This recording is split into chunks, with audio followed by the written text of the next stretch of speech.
Welcome my dear rockets. कैसे हैं आप सभी? वैसे भी आजकल रोमांटिक डेज चल रहे हैं, बहुत बढ़िया होंगे। तो आज हम लेकर आए हैं आपके लिए रिसेंटली रिलीज हुई super fantasy mixed action adventure movie जिसका नाम है मोस्ट मैकेनिज्म। हीरो हीरोइन और उनके दोस्तों को कारागार में बंद कर दिया गया है। विलन के पास एक सीक्रेट रूम है जो कुछ खास मैकेनिज्म से चलता है, लेकिन प्रॉब्लम यह है कि इस मैकेनिज्म को एक्टिवेट करने के लिए जिस चाबी की जरूरत है वो उसी कमरे में छिपाई गई है। अब वो सीक्रेट रूम इतना खतरनाक है कि उसके अंदर सिर्फ वही लोग जाकर जिंदा लौट सकते हैं जो वहां के मैकेनिज्म को अच्छी तरह समझते हैं।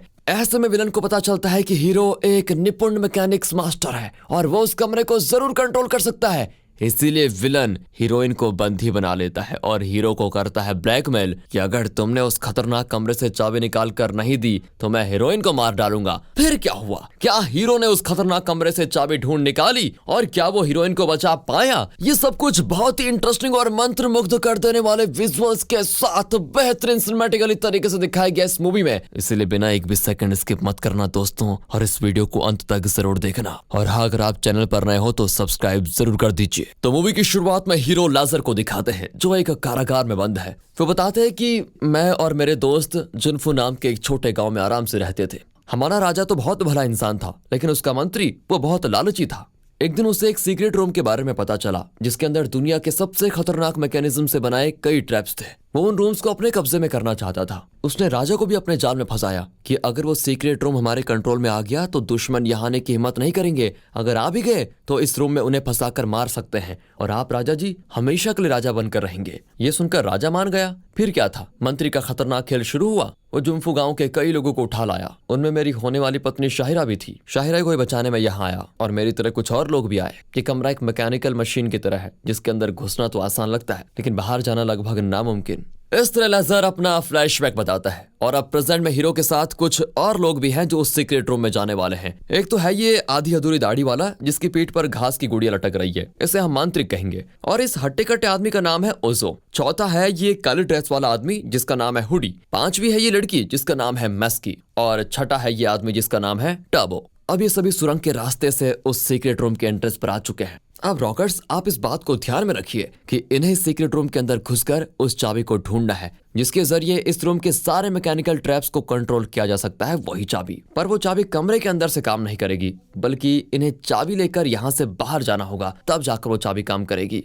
अब ये सभी लोग वहां रखी मूर्तियों के हाथ में कैंडल्स जलाते हैं। मांत्रिक बताता है कि ये चारों मूर्तियां स्वर्ग की 4 विधियों के देवता हैं, पर ओजो को उसकी बात पर विश्वास नहीं होता। तो मांत्रिक समझाता है उस मूर्ति के हाथ में एक लाल रस्सी है, अगर तुम उसे खींच दोगे तो तुम्हारी विधि यानी किस्मत उस मूर्ति के कंट्रोल में चली जाएगी। ये मैं नहीं मानता। ये कहकर ओजो उस रस्सी को खींच लेता है। अचानक उस मूर्ति की आंखें खुलती हैं और उसके हाथ से कैंडल उछलकर ऊपर एक चक्कर पर पड़ती है। उसमें से 2 आग के गोले निकलकर वहां की दूसरी मूर्तियों के अंदर जाते हैं और वो जगह एकदम रोशन हो जाती है। तब वहां की सबसे बड़ी मूर्ति अपनी तलवार को लेफ्ट से राइट घुमाती है और हीरो बाल बाल बच जाता है। मैस्की फिसल कर गिरती है लेकिन हुडी उसे पकड़ लेता है। लगता है वो मैस्की को पसंद करता है, पर मैस्की उसे इग्नोर कर देती है। अचानक ऊपर से कई राक्षसों की मूर्ति नीचे आकर खड़ी हो जाती है। उनके हाथ में खतरनाक हथियार होते हैं और उनकी बॉडी का निचला हिस्सा लट्टों की तरह तेज घूम रहा होता है। ये लोग जिस तरफ मुड़ते हैं उस तरफ ये मूर्तियां उन पर हमला कर देती है। ओजो अब गुस्से में एक मूर्ति को अपने चाकू से काटने जाता है, लेकिन वो मूर्ति उसके चाकू को ही काट देती है। मैस्की को लड़ना नहीं आता तो वो वहां से भागने लगती है और तभी एक मूर्ति उसकी ओर अपना भाला फेंकती है। इस बार भी हुडी उसे बचा लेता है। अब टर्बो तलवार चलाने में माहिर तो है, लेकिन इन मूर्तियों के आगे उसकी एक नहीं चलती क्योंकि ये मूर्तियां एक खास मेटल से बनी है जिन्हें डैमेज करना तो लगभग नामुमकिन लगता है। अब मांत्रिक की बात करें तो वो डर के मारे यहाँ से भाग जाता है, पर ऐन वक्त पर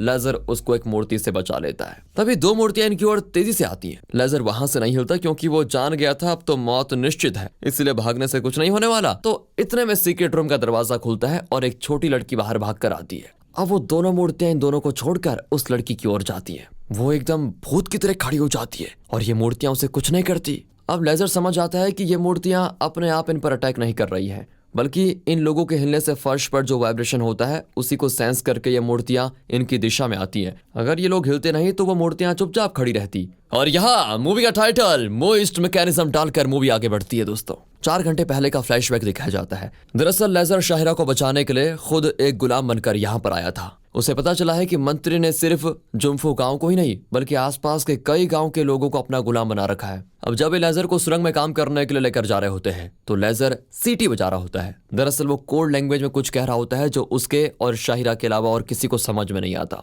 अब शाहिरा जो कि औरतों के कारागार में बैठी थी उसने तुरंत पहचान लिया कि लेजर यहाँ पर आ गया है। उसने दूसरी औरतों को भी बताया कि लेजर हमें बचाने आ गया है, अब हमें डरने की जरूरत नहीं है और दोपहर तक हम यहाँ से सब आराम से बच निकलेंगे। यहाँ सुरंग में गुलामों को खाना दिया जाता है लेकिन ये खाना कम और काले ईंट का टुकड़ा ज्यादा लगता है। वो खाने बैठते हैं तो लेजर उन्हें अपना प्लान समझाता है कि लोहे के सिपाहियों यानी आयरन का ड्रेस पहने हुए सोल्जर से बचकर हम यहाँ से निकलने वाले हैं, सभी ध्यान में रखिएगा, समझे। हमारे गले में जो बेल्ट लगा हुआ है उसे खोलने की चाबी भी मैंने बना ली है। खाने के बाद ये सोल्जर्स आराम करने जाएंगे। अगली शिफ्ट के सोल्जर्स के आने में 2 मिनट का गैप मिलेगा। उसी दौरान हमें उस लिफ्ट में चढ़कर यहाँ से निकलना होगा।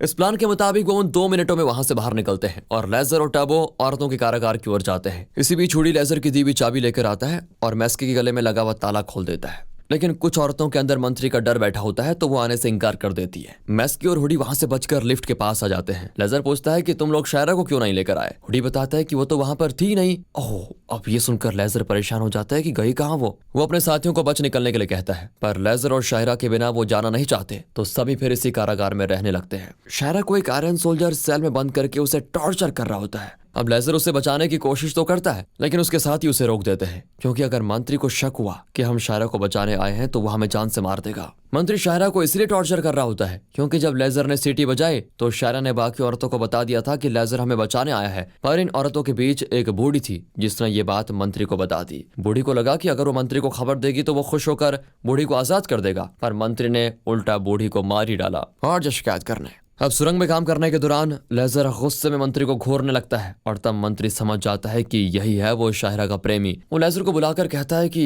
इतनी खतरनाक जगह पर तुम अपनी प्रेमिका को बचाने आए हो तो तुम्हें बहुत हिम्मत होगी, जरूर बहुत हिम्मत होगी तुम्हें। मैं शाहिरा को आजाद कर सकता हूँ पर बदले में तुम्हें उस सीक्रेट रूम के अंदर घुसकर उसकी चाबी ढूंढनी होगी। उस रूम की मैकेनिक सेटिंग तुम्हारे पिता ने की थी और चाबी भी कमरे में उसी ने छुपा कर रखी थी। लेजर पूछता है, क्या तुम मेरे पिता को जानते हो? मंत्री कहता है, हाँ, जब तुम 4 साल के थे तो वो तुम्हें छोड़कर चला गया। कई 100 साल पहले मैकेनिज्म के एक्सपर्ट्स ने मिलकर एक बहुत बड़ा मैकेनिकल रूम बनाया। उसे कंट्रोल करने की चाबी तुम्हारे पिता के पुरखों के पास थी और वो उसे पीढ़ी दर पीढ़ी सुरक्षित रख रहे थे। जब वो चाबी तुम्हारे पिता के पास आई तो मैं उनसे वो चाबी लेने गया, पर उन्होंने सीक्रेट रूम में घुसकर चाबी को वहीं छुपा दिया। मुझे गुस्सा आया और मैंने तुम्हारे पिता को खत्म कर दिया। अब लेजर को भी गुस्सा आता है और वो मंत्री पर अटैक करने जाता ही है, लेकिन तभी मंत्री उसे दिखाता है कि एक शीशे के बॉक्स में शाहिरा को उसने बांध कर रखा हुआ है। बॉक्स में पानी भर रहा है। वो कहता है कि तुम भी अपने बाप की तरह एक मैकेनिज्म एक्सपर्ट हो, इसलिए मैं तुम्हें 4 घंटे का टाइम देता हूँ। उसके अंदर तुम्हें सीक्रेट रूम में जाकर उस चाबी को ढूंढना है और उसे लेकर जिंदा बाहर आना है, याद रखना, जिंदा।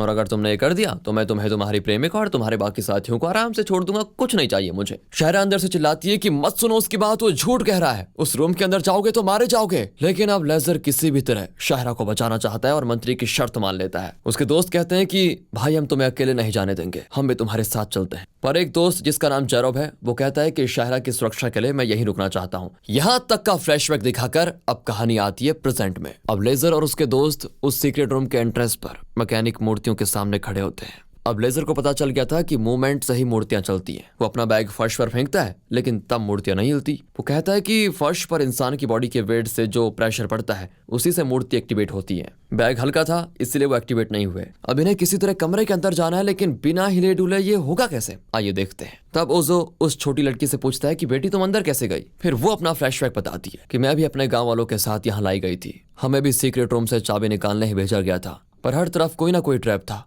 हर जगह हमारे पीछे एक भारी पत्थर बड़ी तेजी से आ रहा था। तभी एक आदमी ने मुझे पत्थर की ओर धक्का दे दिया और खुद आगे बढ़ने लगा। एक जगह जाकर वो पत्थर रुका तो मेरे भाई ने गुस्से में उस आदमी से लड़ना शुरू किया। लड़ाई में भाई ने गलती से उस आदमी के गले पर जो बंधा हुआ बेल्ट था वो खींच लिया। दरअसल उस बेल्ट का मैकेनिज्म कुछ ऐसा था कि अगर कोई उसे जबरदस्ती निकालने की कोशिश करे तो वो गला ही काट देगा, और इस वजह से वो आदमी का गला कट गया। हालांकि मेरे भाई ने वो जानबूझकर नहीं किया था। जब वो पत्थर फिर से चल पड़ा तो सब अलग अलग रास्ते भागने लगे। और दोस्तों फिर ये लड़की और इसका भाई जिस तरफ भागे वो पत्थर उसी दिशा में आने लगा। इसका भाई जानता था कि यहाँ दीवार पर कहीं ना कहीं कोई ऐसा पत्थर जरूर है जिसे दबाने से ये पत्थर रुक जाएगा, इसलिए वो दीवार पर हर पत्थर को प्रेस करने लगा। शुक्र है एक जगह पर वो पत्थर था और उसे दबाने से 2 बड़े पत्थर उस गोले के रास्ते में आए और उसे रोक लिया। फिर वो आगे बढ़े जहां पर एक गुफा थी। भाई अंदर गया तो अचानक किसी चीज ने उस पर हमला कर दिया और वो वहीं पर कुचल दिया गया। ये लड़की घबराकर वहां से भागी और एंट्रेंस के रास्ते से बाहर आ गई। और अब प्रेजेंट में वो कहती है, मेरे भाई के मरने के बाद मेरे जीने का कोई मतलब ही नहीं रहा, इसलिए मैं यहाँ रुककर इन मूर्तियों का सामना करती हूँ। आप लोग सीक्रेट रूम के लिए निकल जाइए, अगर आपको चाबी मिली तो शायद तभी आप मुझे बचा पाएंगे। हालांकि वो भी लड़की को मौत के मुंह में छोड़कर नहीं जाना चाहते थे, लेकिन और कोई रास्ता भी तो नहीं था, तो वो उसे छोड़कर सीक्रेट रूम के अंदर जाते हैं। वहाँ बीचों बीच एक बहुत बड़ा पिलर होता है और चारों तरफ बड़ी बड़ी मूर्तियां, दीवारों पर छोटे छोटे छेद होते हैं। नीचे ज्वालामुखी से निकलने वाले लावे की तरह कुछ जल रहा होता है। मांत्रिक कहता है कि ये मूर्तियां अलग अलग राशियों को दर्शाते हैं, लेकिन फिर उसे सोचता है कि ये सिर्फ राशि नहीं बल्कि पुरातन काल में जंगल की एक राक्षसी की मूर्तियां हैं। और जब वो ऐसा कहता है तो वहां का कोई मैकेनिज्म एक्टिवेट हो जाता है। तभी लेजर मैस्की के एक तरफ बालों को उड़ते हुए देखता है और समझ जाता है कि इस बार खतरा हवा के रूप में आएगा। वो दूसरों को वार्न करता है और ओजो एक मूर्ति को कस के पकड़ लेता है। बाकी लोग एक दूसरे का हाथ पकड़कर हवा में बहने से बच जाते हैं, पर वो इस तरह ज्यादा देर नहीं कर पाएंगे। अब लेजर सोचता है कि इस बंद जगह में वो भी ऐसी हवा आ कहां से रही है इतनी तेज। वो देखता है कि ऊपर जो मशीनरी चल रही है उसमें पंखे जैसा एक मैकेनिज्म है। जब वो घूमता है तो नीचे लावा से निकलती हुई हवा को चूसकर दीवार के छोटे छेदों से रूम के अंदर भेजता है और इसी वजह से उसका फोर्स भी बहुत ज्यादा है। तो ये जानने के बाद लेजर उस पंखे वाले मैकेनिज्म को रोकने के लिए एक तीर चलाता है जो ठीक मैकेनिज्म के बीच में लगता है और वो बंद हो जाता है। हवा भी बंद हो जाती है। फिर यहाँ सुरंग में जेरोब आयरन सोल्जर्स को दूसरे गुलामों को पीटते हुए देखता है। उसे बहुत गुस्सा आता है लेकिन वो कुछ कर नहीं पाता। तभी एक आयरन सोल्जर उसे घूरते हुए देख लेता है और उसे मारने आता है, लेकिन जेरोब भी खतरनाक फाइटर है। वो उन आयरन सोल्जर को मार गिराकर उसका आयरन ड्रेस खुद पहन लेता है। यहाँ सीक्रेट रूम में ये चैलेंज पास करके लेजर की टीम के लिए लिफ्ट के जरिए एक और चैलेंज फेस करना होता है। ये वही जगह है जहां पर उस छोटी लड़की और उसके भाई को वो बड़ा सा गोल पत्थर चेस कर रहा था। लेजर उस दरवाजे को खोलने की तरकीब सोच रहा होता है। इसी बीच हुडी मैस्की से थोड़ा रोमांटिक बातें करता है कि तुम मुझे पसंद हो, पर तुम मेरी किसी भी बात का जवाब क्यों नहीं देती, कम से कम अपना नाम तो बताओ। मैस्की कहती है कि मेरा कोई नाम नहीं है, समझे। हुडी बहुत जिद करता है तो वो कहती है कि अगर मुझे तंग किया तो मैं यहीं रुक जाऊंगी, तुम लोगों के साथ नहीं जाऊंगी अंदर। हुडी भी कहता है ठीक है तो एक काम करते हैं, हम दोनों यहीं खड़े रहते हैं। अगर तुम पहले अपनी जगह से हिल गई तो तुम्हें अपना नाम बताना पड़ेगा, और अगर मैं हिला तो मैं आइंदा से कभी तुम्हें परेशान नहीं करूंगा। यार ऐसे मिशन वाले मोमेंट में ना ये छपरी बना नहीं दिखाना चाहिए। वो भी मान जाती है कि खैर इस तरह इसका पीछा छूटे तो बढ़िया है। अचानक उस दरवाजे का मैकेनिज्म एक्टिवेट हो जाता है। लेजर तो जान जाता है कि इन पर अब हमला होने वाला है और वो सभी उस दरवाजे से दूर भागते हैं, पर ये दोनों इन्होंने तो चैलेंज किया है तो वहीं खड़े रहते हैं। मैस्की कहती है कि सब भाग रहे हैं, जरूर कोई खतरा है, पर हुडी कहता है मुझे किसी खतरे से डर नहीं लगता, मुझे बस तुम्हारा नाम जानना है, बस तुम्हारा नाम, और जब तक तुम नहीं बताओगी मैं कहीं नहीं हिलूंगा। तब मैस्की धीरे से दरवाजे की तरफ देखती है तो एक बड़ा गोल पत्थर उनकी तरफ आ रहा होता है। वो हुडी के हाथ पकड़कर वहां से खींच ले जाती है। हाँ, हुडी जो चाहता था वो हो गया। बड़ा खुश होता है कि मैस्की उसे अब अपना नाम बताएगी। अब क्योंकि लेजर एक मैकेनिज्म मास्टर है, वो जानता है कि पत्थर को रोकने का बटन कहां पर होगा। वो उसे प्रेस करता है तो दीवार के 2 पत्थर उस गोल पत्थर के आगे आकर उस पत्थर को रोक लेते हैं। पत्थर ही पत्थर हो गया। और अब दोस्तों यहाँ पर वही गुफा खुलती है जिसके अंदर उस छोटी लड़की का भाई मरा था। इन्हें उस लड़की ने इसके बारे में बताया था तो वो अंदर नहीं जाते बल्कि बाहर से ही उसके अंदर झांकते हैं। दरअसल ये एक बहुत बड़ी गुफा है जिसके बीच में एक पिलर है। उसके निचले हिस्से में 3 लंबे पत्थर फिक्स किए गए हैं। वो तो ग्राइंडर की तरह बड़े तेज गोल घूम रहे होते हैं। अब इन सबसे बचकर दूसरी तरफ निकलना तो नामुमकिन लगता है। तब लेजर को एक आइडिया आता है और वो अपना बैग खोलता है जो अपने साथ लाया था। उसके अंदर एक लकड़ी का टुकड़ा होता है और 4 पहिए। उससे लेजर स्केटबोर्ड जैसा कुछ बनाता है। फिर एक रस्सी के एंड पर हुक लगाकर दूसरे एंड को हुडी पकड़ लेता है। फिर उस स्केटबोर्ड को अपने पैरों में टाइट बांधकर उस हुक को घूमते हुए लंबे पत्थर पर फेंकता है। इस तरह पहले लेजर हुडी को पकड़कर उन घूमते हुए पत्थरों के साथ बड़ी तेजी से दूसरी ओर निकल जाता है। बाकी लोग भी इस तरह उस बड़े ग्राइंडर से बचकर दूसरी ओर निकल आते हैं। अब वो अपने अगले चैलेंज का सामना कर रहे होते हैं। यहाँ शायरा को दिखाते हैं तो वो धीरे धीरे डूब रही होती है। और अब जेरोब जो आयरन सोल्जर के भेष में है वो शायरा को दिलासा देता है कि मैं थोड़ी देर में सारे गुलामों को आजाद करवा दूंगा और फिर हम सभी आयरन सोल्जर्स को मारकर उन्हें खत्म कर देंगे। हम सब बच निकलने वाले हैं, हिम्मत रखो। ये सुनकर शायरा बड़ी खुश होती है। तभी किसी की आहट को सुनकर जेरोब वहां से चला जाता है और सीधे मंत्री के कमरे में जाकर उसका मुहर चुरा लेता है। फिर उसे ले जाकर नीचे सुरंग में पहरा दे रहे आयरन सोल्जर को दिखाकर कहता है, मंत्री जी को शक है कि हमारे बीच कोई गद्दार है, इसलिए वो हर सोल्जर को अलग अलग चेक करना चाहते हैं, तुम सब तुरंत जाकर उनसे मिलो। अब वो मंत्री का मुहर दिखाता है तो किसी को शक भी नहीं होता और सभी मंत्री से मिलने जाते हैं। जैसे ही वो जाते हैं, जेरोब एक एक करके सभी गुलामों के गले में जो बेल्ट होती है उसे खोलने लगता है। यहाँ लेजर की टीम अगले पड़ाव पर पहुंच चुकी है, जहाँ रंग बिरंगे फूल और खूबसूरत औरतें हवा में नाच रही होती है और ये लोग धीरे धीरे उनके वश में होने लग जाते हैं। अचानक लेजर आंखें खोलता है तो वो शायरा के साथ उस ग्लास बॉक्स में डूब रहा होता है। वो पानी के अंदर जाकर शायरा के पैर पर बंधे चेन को कट करने की कोशिश करता है, लेकिन ये सच नहीं है, ये तो लेजर का इल्यूजन है। दरअसल इन सभी को जिन चीजों से डर लगता है उन्हीं का इन्हें इल्यूजन आ रहा होता है। वहां मैस्की को उस दिन का इल्यूजन आता है जब उसकी शादी हुई थी और सुहाग रात को उसका पति शराब पीकर आया था और उसने उसे टॉर्चर किया। वो मैस्की को उसके पास्ट की बातें बताकर उसे बहुत ताना मारने लगा था। फिर उसने मैस्की के बाल काट दिए और उसे बहुत मारने लगा। इस तरह सभी को अपने अपने डर का इल्यूजन आता है, लेकिन इससे पहले कि मांत्रिक इस जाल में फंसे, वो एक गोली खाता है जिसकी वजह से वो इल्यूजन में नहीं जा पाता। उसे यहाँ की रियलिटी दिखती है। वो अपने साथियों को भी वही गोली खिला देता है और उन सभी को होश में लेकर आता है। वो मैस्की को भी गोली देना चाहता है, लेकिन वो अपने इल्यूजन में होती है, जहाँ वो अपने पति का टॉर्चर सह नहीं पाई और उसने चाकू दिखाकर उससे छुटकारा पाना चाहा। लेकिन पति नशे में इतना धुत था कि उसने मैस्की की बात नहीं सुनी और पास आकर उसे गले लगा लिया। तभी मैस्की ने गुस्से में उसके पेट में चाकू घोंप दिया। यहाँ उसका इल्यूजन खत्म होता है और वो आंखें खोलती है तो पता चलता है कि पति समझकर उसने हुडी के पेट में चाकू घुसा दिया था। वो बेचारा नीचे गिर जाता है। मैस्की उसका सर अपनी गोद में लेकर बहुत रोती है और बताती है कि मैंने तुम्हें अपना नाम इसीलिए नहीं बताया क्योंकि मेरे पिता ने मुझे एक गलत जगह भेज दिया था और मुझे दिन रात नरक की वेदना झेलनी पड़ी। मैं किसी तरह वहां से छुटकारा पाकर आ गई। मुझे लगा मैं तुम्हारे प्यार के काबिल नहीं हूँ, इसीलिए मैं तुमसे दूर भागती रही। पर हुडी कहता है कि कोई बात नहीं, मुझे तुम अभी भी उतनी ही पसंद हो। तुमने मुझे अपने बारे में इतनी पर्सनल बात बताई, इसी को तो प्यार कहते हैं। तुम बहुत अच्छी हो। मुझे पता है कि मैं मरने वाला हूँ, लेकिन मेरे जाने के बाद तुम जरा भी रोना मत, हमेशा खुश रहना। ओ, ये कहकर हुडी दम तोड़ देता है। मैस्की उसके कान के पास जाकर अपना नाम बताती है, मैस्की, पर वो कहाँ सुन पाता। इस एक्शन पैक्ड मूवी में अगर आपको ये छोटी सी इनकी लव स्टोरी पसंद आई हो ना तो वीडियो को लाइक कर दे। सच में यार बड़ा बुरा लगा। तो अब आगे एक दरवाजा खुलता है। मैस्की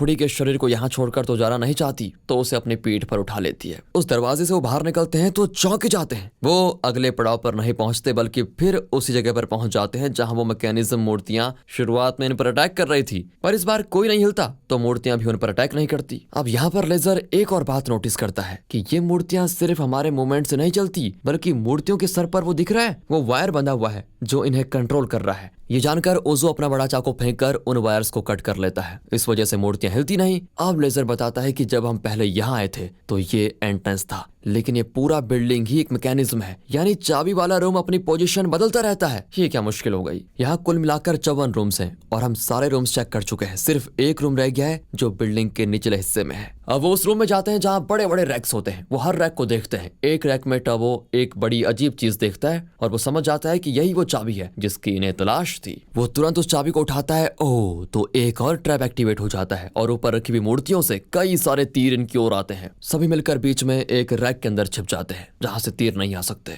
पर मैस्की हुडी को बाहर छोड़ आई थी और वो बहुत रोती है। अब लेजर जरा सा बाहर झांकता है तो वो मूर्ति उस मोमेंट को सेंस करके तीर लेजर की ओर छोड़ देती है। लेजर तुरंत सर को अंदर कर लेता है। तब वो नोटिस करते हैं कि उस छोटी लड़की की पीठ पर एक तीर लग गया है और बेचारी दर्द के मारे वहीं पर मर जाती है। टर्बो की छाती पर भी एक तीर लगा होता है, लेकिन वो तो एकदम हट्टा कट्टा बैठा होता है। लेजर कहता है कि अगर आप में से कोई मुझे कवर करे तो मैं बाहर जाकर उस मूर्ति का मैकेनिज्म बंद कर सकता हूँ। टर्बो कहता है कि मेरी छाती पर वैसे भी तीर लग चुके हैं और मैं कुछ देर में मर ही जाऊंगा। मरने से पहले कम से कम तुम्हारे इस काम तो आ ही सकता हूँ दोस्त, इसलिए सबसे पहले मैं जाऊंगा और जब मूर्ति मुझ पर तीर छोड़ेगी तो तुम मेरे पीछे से बचकर उस मूर्ति का मैकेनिज्म तोड़ देना। अगले सीन में जेरोब सारे गुलामों को रिलीज कर देता है और वो आयरन सोल्जर से लड़ने भी लग जाते हैं। यहाँ टर्बो और लेजर बाहर आ जाते हैं और टर्बो सारे तीर का सामना करता है। उसके पूरे शरीर पर तीर लग जाते हैं। वो और नहीं झेल पाता और बैठ जाता है। वो लेजर से कहता है कि तुम ऊपर जाकर उस मैकेनिज्म को रोको जिससे तीर निकल रहे हैं। लेजर ऊपर चढ़कर देखता है तो वहाँ लाखों तीर पहले से लोड करके रखे गए हैं। वो एक चेन को उस मैकेनिज्म पर फेंक कर रोलर को रोकता है जिसकी वजह से तीर फायर नहीं होते।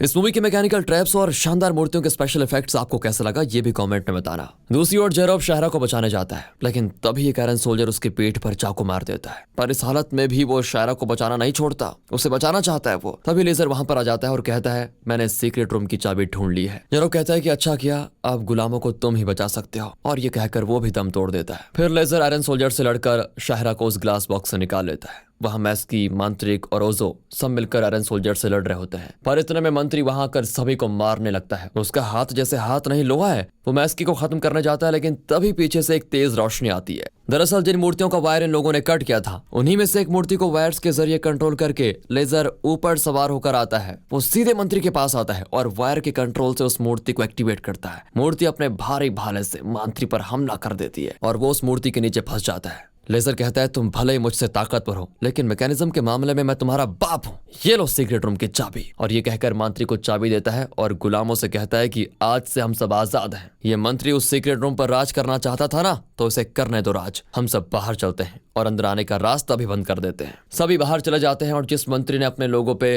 इतने जुल्म किए थे, वो अभी सीक्रेट रूम के अंदर ही मर जाएगा। लोग इस मनुष्य जगह से आजाद हो जाते हैं और चैन की जिंदगी शुरू करते हैं। और दोस्तों, इसी के साथ होती है मूवी खत्म। वीडियो अच्छी लगी हो, एक्सप्लेनेशन अच्छा लगा हो तो लाइक कीजिए, चैनल को सब्सक्राइब। मिलते हैं ऐसी मजेदार वीडियोस के साथ। तब तक के लिए ध्यान रखिए अपना, क्योंकि देखिए आजकल सबसे जरूरी है ध्यान। अपना सेहत का ख्याल रखिए। मिलते हैं अगली वीडियो में, तब तक के लिए गुड बाय, ख्याल रखिए अपना and finally thanks for watching.